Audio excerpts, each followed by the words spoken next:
Hello and welcome to another episode of Your Business Story. I'm your host, Kristin Spencer, the copywriter who cares the most. And today we have the amazing Abidemi Marsh, who is going to talk about how to be empowered as a female, or if you're one of our gentlemen listeners, how to empower the females around you, right? Thank you so much for coming on, Abby. How are you doing today? I am fine. Thank you so much for having me. I'm actually doing amazing. I'm safe. I'm in Georgia. I'm not close to the hurricane, so all is well. Yeah, thank you. And also, a little bird told me that it was your birthday yesterday. So happy birthday. Thank you.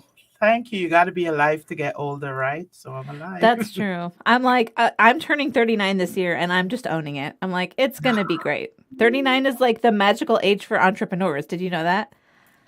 Well, I'm in my 40s, so yes, I didn't know that. But you can invent the magical age anytime you want. You'd be like, well, it's going to be 45 this year because that's what I'm doing. That's what I'm living. Every year is a magical year for entrepreneurship. That's true. Every year, especially with the way the world has been going lately, every year you've had to learn to reinvent yourself or be more innovative or show up different. So every year has been a magical year. Yeah, I can agree with that 100%. And I like that. That's what we're going to say now. Instead of like this year has been confusing and scary, or just going to be like, it's been a magical year. What can I say? Exactly. Okay, so the first question is, what is the important problem you solve for your client, and who is your client? And then we're going to get into how you got into this industry, because that's a story I know my listeners want to hear. So I help women who are usually called, you're a self-proclaimed people pleaser, and you feel powerless in your everyday life. Right. While at the same time, they're high achievers. They tend to be women in leadership, so women who are at that point in their life where they feel like, I've accomplished a lot in my life, but I still don't know who I am. And I feel powerless. I teach those women to become better self-advocates for themselves, to speak up for themselves with confidence. And I teach them to do it by teaching them how to find their spark, how to ignite their passions, how to release the fears that they have so that they can enjoy the life that they want to live. I love that. I mean, because fear has the potential to stop us from doing so many things, right? Yes, it does. I usually say I empower women to be better self-advocates from the bedroom to the boardroom. Yeah, I was waiting for you to say it because I know that's your tagline. I love that tagline. It's such good messaging. And as you know, I'm a messaging nerd. I love this kind of stuff, but I feel like it's a great way to talk about how you encompass all the parts of what it means to be an empowered female. And you know, this is a PG podcast, but I feel like the same problems that women have empowering themselves in the professional world are the problems they have at home and private when they are trying to be empowered in that way as well. So I love that you're full service. You're like, I'm going to tackle it all. I'm going to help you with it all. So I love that. The truth is, we're ourselves. The one unit that remains constant is me. Yeah. And while I say from the bedroom to the boardroom, it's because it's you showing up in the bedroom. It's you showing up in your relationships. It's you showing up in the office. It's you showing up in the boardroom. And you knowing to speak up, understanding yourself first so that you can understand what you need. And then you can ask people to support you the way you need to be supported. That's also something that I do. I help the partners and the businesses that these women are affiliated with. I teach them how to support those women in their endeavors to achieve whatever they're trying to achieve. I love that. So you're empowering them by individually working with them, but you also help the people around them, their support system, to empower them as well. Yes. Yeah. Can you empower yourself all on your own? You can. It starts with you really. That's how empowerment starts, actually. Empowerment starts with you understanding your own needs and you understanding what's important to you, and then being able to say, to step into that regardless of what society or who society told you you're supposed to be. So Right. empowerment actually starts with you, and it's a very important self process first. Women usually don't want to do it because it feels selfish. Anything that feels selfish, as women, we tend to pull back from. Anything with Right. self advocacy, self care, Yeah. self love. If it feels selfish to us, we pull back from it.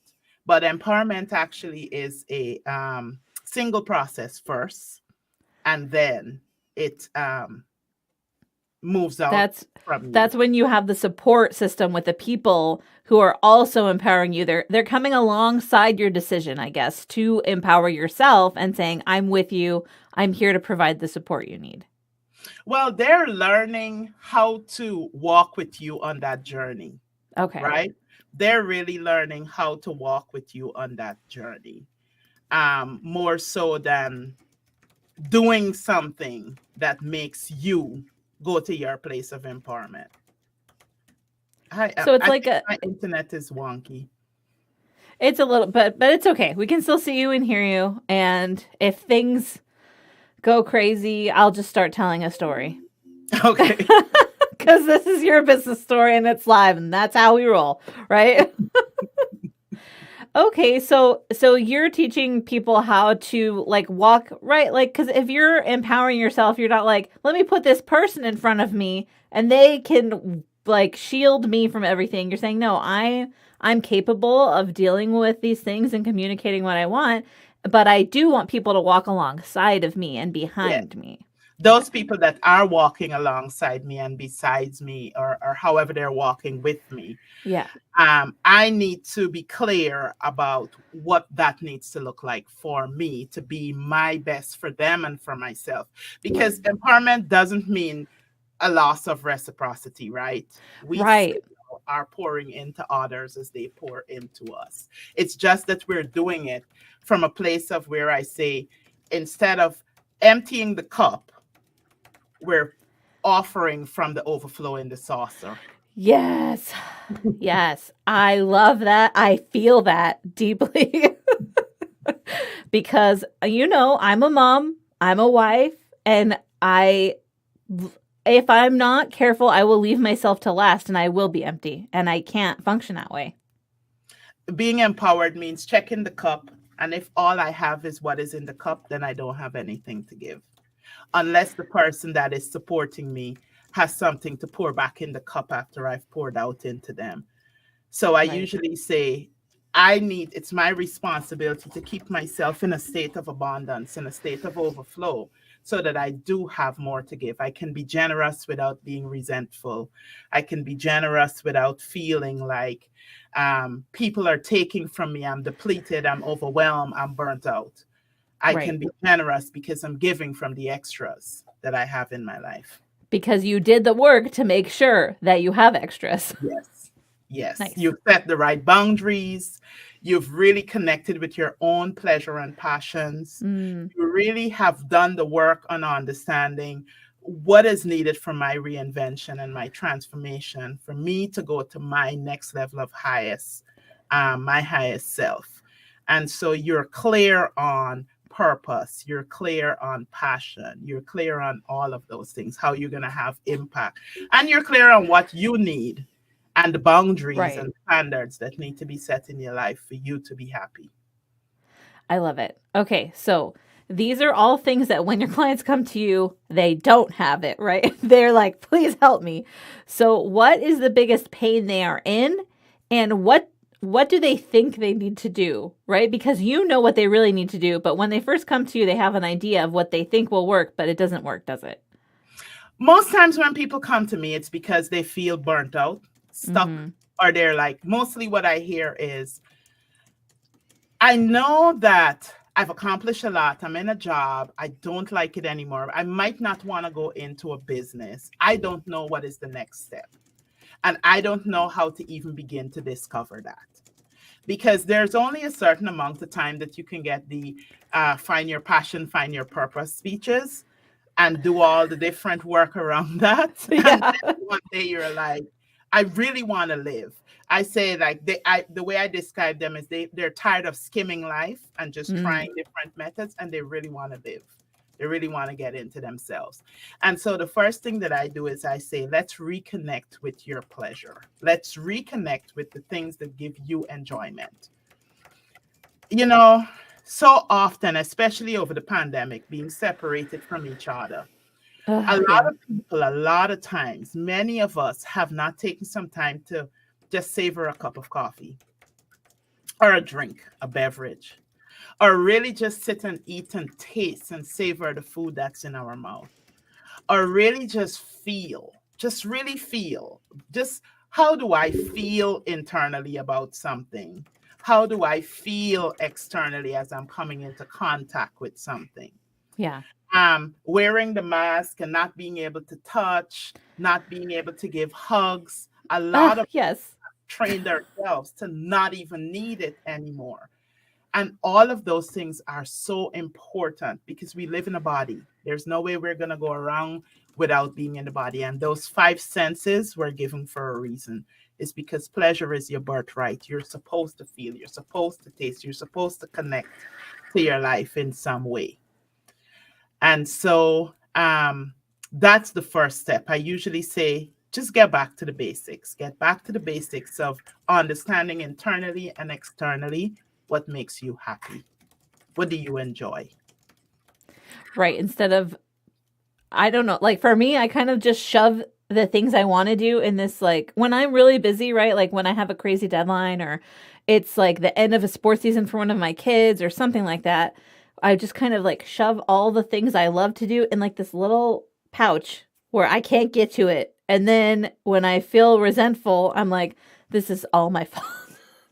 I did this to myself. I should have been like, no, I need 15 minutes to play the guitar, or I'm just going to sit in silence and think for 20 minutes, or, go for a walk outside with the dog, whatever. When you tap into your pleasure, the truth is you give people a better version of you. Right. Because you're healthier, and that Yes. means you can be healthier with them. You're coming from better energy. You're coming Yeah. from much better energy when you're happy and when you're in touch with yourself versus giving them a depleted, resentful version of yourself, which, I meet the kids of the parents. Right. Yeah, no, that's true.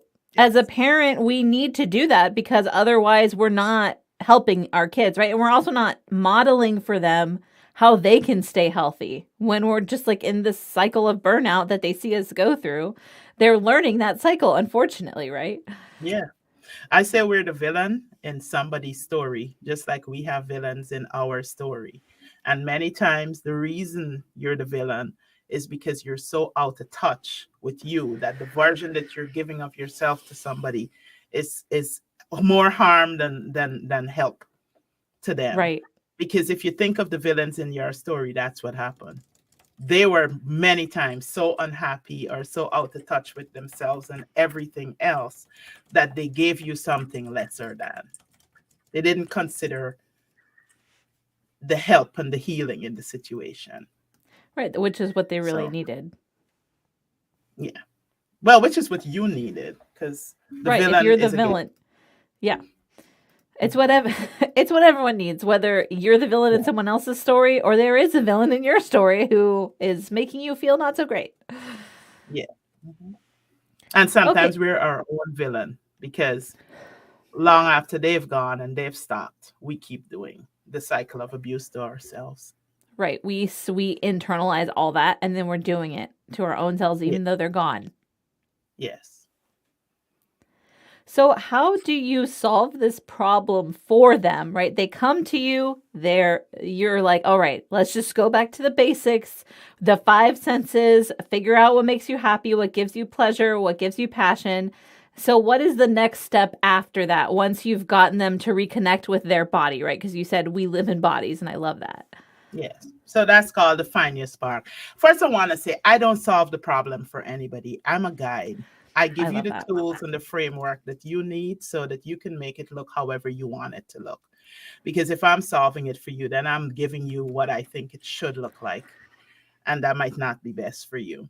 So after you find your spark, it's actually a program that I have. It's called Woman on Fire. And what I'm going through is the fire portion. Okay. The first one, find your spark. The next one is you'll ignite your passion. Once you've figured out what you love, and once you've figured out what you enjoy, and you've reconnected with yourself, the next step is to go ahead and let's get ignited in your passions. I say at this stage, what helps is to give yourself grace, and to approach life with curiosity. Ooh, I love that. Okay, I'm going to be curious right now. Does that sound good? Yeah. How did you figure out that you could help women find their spark and also ignite their passion? Like, when did you realize that this was something that I want to do this as a career? How did it start out? Tell us your story. So I started Reinvent Your Identity, my company, after my divorce. Okay. I went through a divorce. And after my divorce, I realized that I got married really young, right out of college. Mm-hmm. And no one taught me how to be married. No one taught me how to be a mother. Right. There was this expectation put on me with no teaching of what it should look like. My parents were divorced. And so I didn't have, even though my mom had married again, I didn't have any real examples of what marriage should look like. Even if you were seeing it, nobody was having a conversation with you about what that process was and what was going on.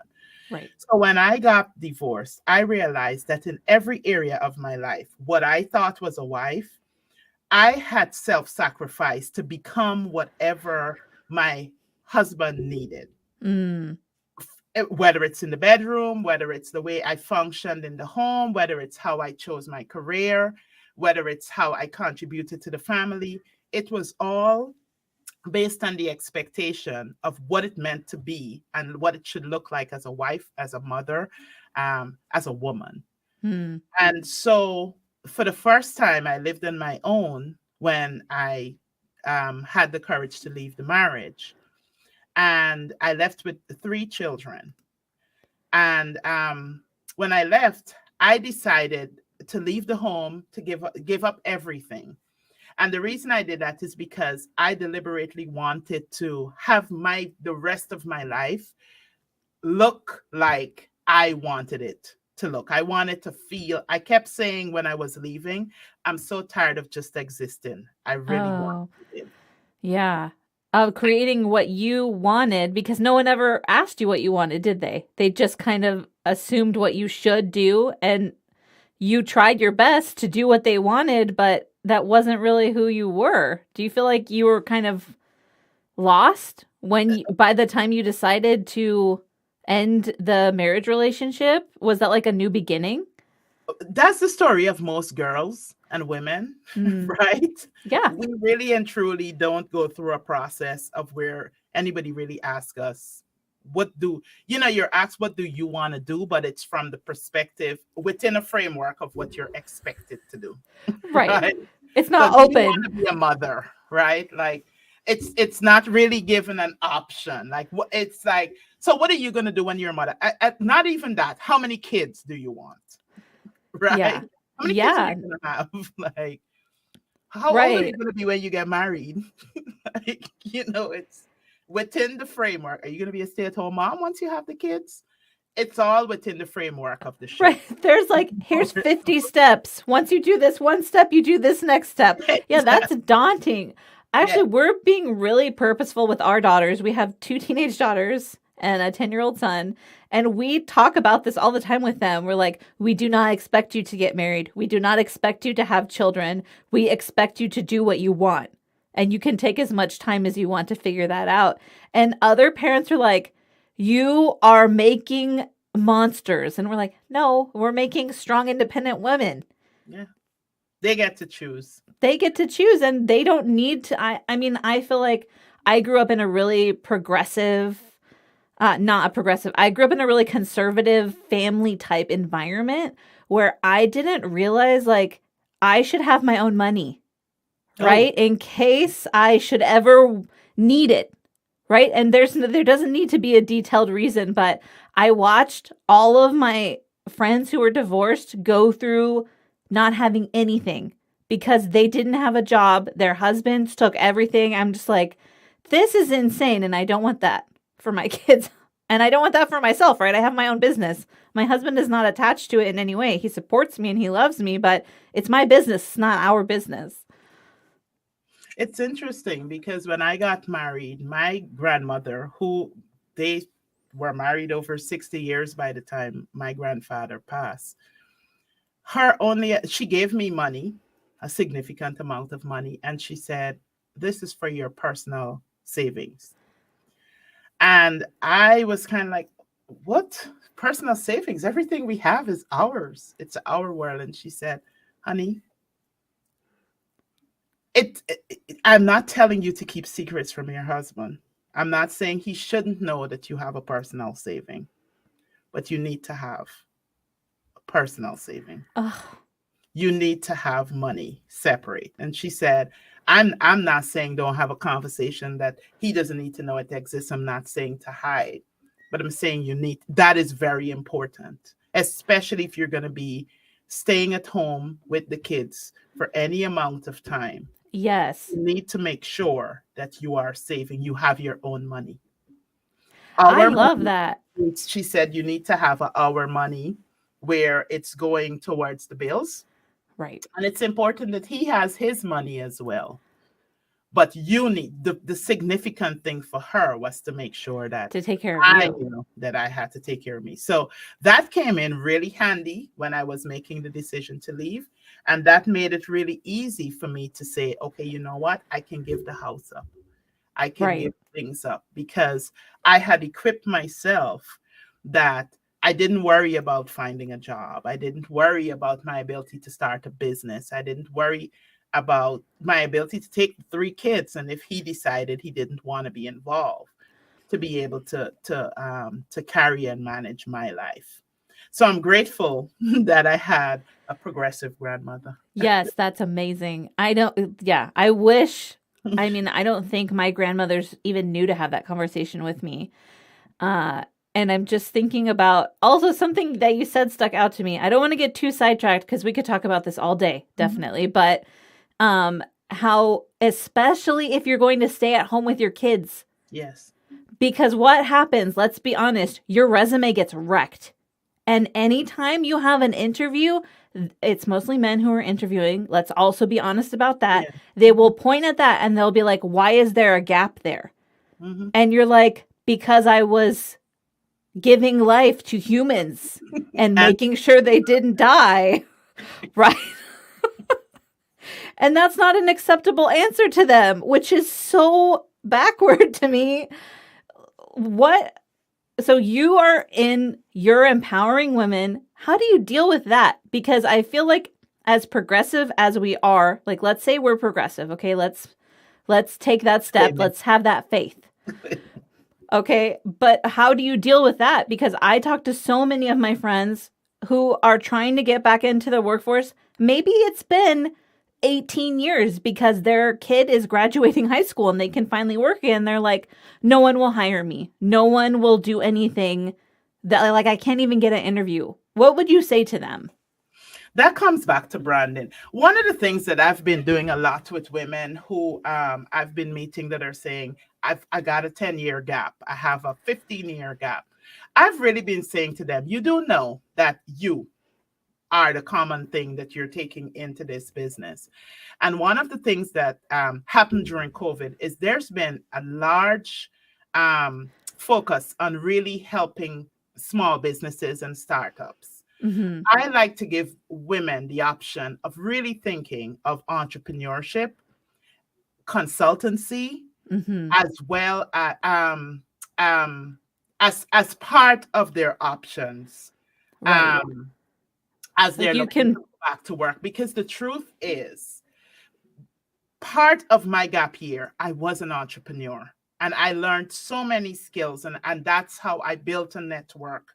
And that's how I was able to seamlessly go back into corporate America and then leave and go back in.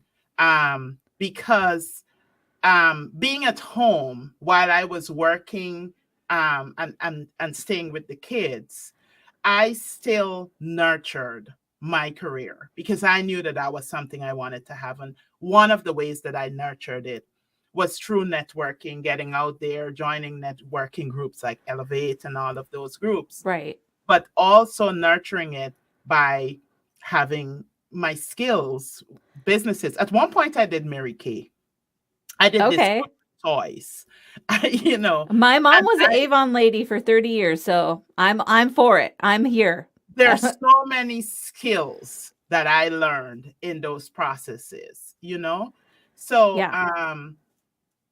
you still have, it goes back to that finding that spark is about knowing your assets that you have, because even as a stay-at-home mom, there were skills that you had and skills that you developed that if you shape those correct and brand yourself, you can start over. And really ask yourself where you're starting over. I've always been in sales and marketing, right? When I went back to the workplace, I had to be willing to step back a bit. I had to be willing to step back and start really where I would have started if I came out of college. And from that place, I proved myself really quickly and took advantage of a lot of the opportunities the company had. I've worked with McKesson, GE Healthcare, Siemens, and you know, I started inside sales and worked my way up to outside sales as an account executive in medical device sales. I remember when I first made the call and said, hey, this is something I'd like to do. Somebody literally said to me, oh, you're too old. Oh, no. Oh, I was in my 30s. Oh, my gosh. What the? I'm in this field in your 20s. You know? I would have been like, what's happening right now? That's what I would have been like, what did you just say? Well, the way I took it was, I'm speaking to the wrong person. So right, exactly. I need to find the right person. So I like when you identify really early that you're the wrong person, so I don't waste my time. That I do feel that way too, and I don't expect people to understand what's wrong with what they've said, because that's a waste of energy. They're not going to acknowledge that. And you're just like, okay, well, I'm not working with you. I just did a whole video about that today where I'm like, stop pretending to be someone else so you get the job, because then you're going to be miserable. Oh my gosh. Oh my gosh. Yeah. and nothing sucks than when you're stuck in the wrong place or with the wrong person. Yes. And then I promise you what's going to happen is you're going to see the right one. The right person is going to interview. The right job, anytime you're going with the wrong person and the wrong position or the wrong place does to you is deny you your opportunity to get access to the right one. That's true. That's a good way to look at it. And also you will be exhausted because lying that much is exhausting. And that's what you're doing, right? When you pretend to be someone else and then you're like, gosh, why am I attracting all these people I don't like working with? You'll be burnt out really quickly. Exactly. You're like, oh, I hate this thing. And then really, when you do the work, when you hire someone like Abby to do the work with you, to walk alongside of you, you're going to realize, oh, I don't hate that. I just am around all the wrong people. Yeah. And you know what you said there? You just said a lot. The truth is that sometimes the reality is when you decide to up-level your life, and you become empowered, you've got to be prepared to lose some relationships, to lose some situations, because as you become brighter and you become up-leveled, sometimes the people, the things, the situations that you're around just become a mismatch. Right. They're untenable. You can't keep going. Yeah. You have to.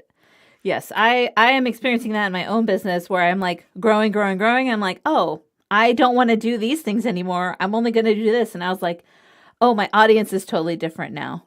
And that's going to take extra work, but that's okay. That's who I want to work with. It's a decision you make. if you're going with your happiness and you're going where energy is flowing easy, Mm. It's going to be fun. It's not going to feel like a burden. Is it going to be tiring sometimes? Yes, that's just part of what happens. But it's Well, a and that's different type of life. tiredness. Yeah. And it's a Right. different tiredness when I'm like, oh my gosh, I'm so exhausted. But I realized that I stayed there because I was having so much fun. And so I kept going, going, going. Time flies when you're having fun kind of That's thing. right. Versus I'm like, oh my God, I hate this. And it's like, I'm tired because I'm exhausted and burnt out. It's a different tiredness. It's true. It is. One is like in your bones, and one is like, I'll take a nap and recover, right? Exactly. Exactly. All right. So I actually wrote your unique selling proposition. Let me just preface this by saying that Abby's messaging is so tight. It's so on point. So she's probably going to look at this and be like, I already know this about myself because it's so good. But it's part of the show as I write it live. So let's go ahead and take a look at it together. And I feel like this is my journey. This is your journey. Even though you help other people do this, you're doing it for yourself as well, right? Yeah. Okay. So I help women understand how to find their unique spark to be their authentic selves so they can ignite their passion to live life on their own terms based on who they are and who they're becoming. Why weren't you here with me? I need to grab that. I just literally sent off a marketing piece to my to get my one cheater done. And this is can I have this? This is yours. This is your perk for coming on the show is you get this. You can use it wherever, whenever you want. You're amazing. Well, you are also amazing. And let me ask my one final question that I ask everyone. So, you know, the kind of person who's listening to the show is someone who cares about empathy, storytelling, and business growth, because that's my target audience. Yeah. What is one little nugget of wisdom that you can share with them? And if it's something you already said, feel free to double down on it. So that storytelling part is really important, especially now. Stories are how I find my audience. Stories are how I help them to identify themselves and let them know you're not alone. Yes. Stories also are how I'm able to help them. I'll give you a real quick couple seconds. Yes, my story has been that when I was 3 years old, my mother taught me how to tell judgmental adults that even though I acted as an older child, I was still only 3 years old. Whoa. When I was 6 years old, my mom told me in the most age-appropriate way where babies came from. And that was how she went into a conversation about my body being my own. Oh. When I was 9 years old, she got me a little coloring book.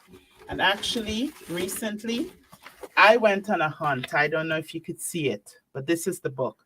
I paid $12.95 for this book that was $1.95 in the 1980s when she gave it to me. But the reason I searched for this book is because this book changed my life. This book was my mother's way after being away from us for 4 years, studying abroad, to reinforce to us the importance of my body. And the book taught me about internal and external feeling, good touches and bad touches. And because of this book, I told my mother that a family member was molesting me. My mother, at a time when people believed that little girls should be seen and not heard, she believed that her daughters should be seen and heard. And the way she reacted when I told her that, by boring holes in the wall with his head, reinforced to me that my voice mattered. And at 9 years old, a self-advocate was born. Because I tell that story, women understand the importance of the voice. Right. So tell your story, because your story can free people and it can save lives. Well, thank you so much for sharing that. I mean, I don't know if you know this about me, but I worked in Europe with people who had been rescued out of human trafficking for 7 years. And that was one of the most basic things that we would like educate the women coming out of that, is just like that one simple boundary of this is a good touch, this is a bad touch, this is my inside, this is my outside. And that is so life-changing. And I literally, as I got older, I realized that is what ruined my family legacy. Like all my older family members, they didn't have that. And so they didn't have the safety to say, this is not okay. And women all over the world need to know that at a time when we have our rights to our own bodies being threatened and taken away, not just in the United States, but everywhere. Right. It is so important that women understand that you deserve to be seen and heard. You deserve to speak up for yourself, and you deserve to be respected and honored when you do use your voice. That is so good. Okay, so now everyone knows why I wanted to have Abby on the show. And how can people work with you? What's the best way for them to get a hold of you? Because I know people are going to reach out after this. Okay. The best way right now, I tell people, is to send me an email to ryicoach@gmail.com. I'm going to put it on the screen. Or you can text me, send a text to 404-644-4198. 4198. So it's 404-644-4198. Is that correct? Yes. And okay, it's in there. And just tell me who you are, and ask me to send the link, because I have a Calendly link, and I'll send it to them so that we can have a one-on-one chat. I like to get amazing before I. Right. You're seeing if they're a fit for you and for them, right? That's what we do. Because I'm not for everybody. Nope. I'm not for everyone either. And I make that clear. I'm like, you're interviewing me, but I'm interviewing you too. Exactly. It has to be a fit both ways. Exactly. Right. Well, thank you so much for coming on. I love all of the amazing gems of wisdom you shared. I loved to geek out on female empowerment with you. That was a blast for me. And for all of the listeners, I want you to think about what Abby shared, and remember the same thing I say at the end of every show.